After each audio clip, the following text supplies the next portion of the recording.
Ndani ya kata yetu ya Malunga kumekuwa na migogoro mingi ya ardhi, viwanja kuuzwa mara mbili, watu kugombania mipaka. Hili swala nataka ndani ya miaka mitano tuwe tumelipunguza kwa 70%, zibakie 30 tu. Kwa hiyo hapa ni ahadi niliyoitoa kwa vijana wa kata ya Malunga wajitegemee kwa kuanzisha mradi wao wa ushonaji. Ni cherehani 4 hizi hapa nazikabidhi.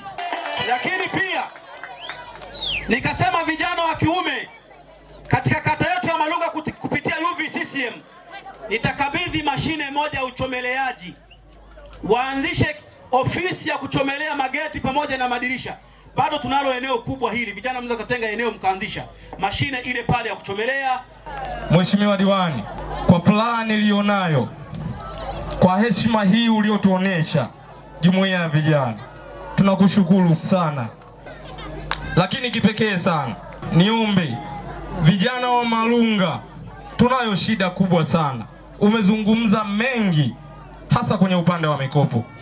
Sisi vijana, hasa vijana maafisa usafirishaji maarufu kama bodaboda, wana shida kubwa, wana kero kubwa. Ni vijana ambao wanajitoa, ni vijana ambao wameamua kuhakikisha wanajisimamia na kujipigania kwa ajili ya maisha yao, lakini hata mikopo tu ya bodaboda kuipata imekuwa kazi.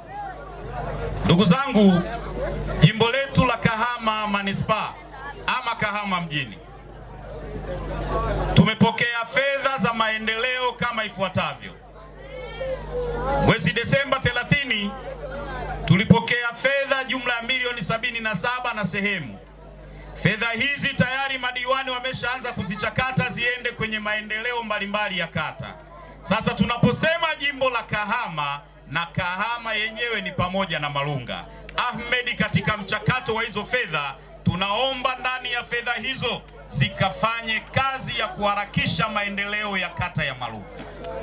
Cha kuzingatia kwa hali inapendelea sasa hivi, hela zinazotoka zote halmashauri zile 10%, hakikisha watu wako, usiangalie mtu ana chama gani, hata awe chama cha upande wa pili, mradi akubali maendeleo ya Chama cha Mapinduzi na hela zinazoleta Mama Samia, hakikisheni wote wamepata hiyo mikopo na wamefanya kazi, zisiende sehemu nyingine, na maendeleo ya Malunga uyasimamie kwa akili. Tumejipanga kisawasawa kwa ajili ya kufanya kazi.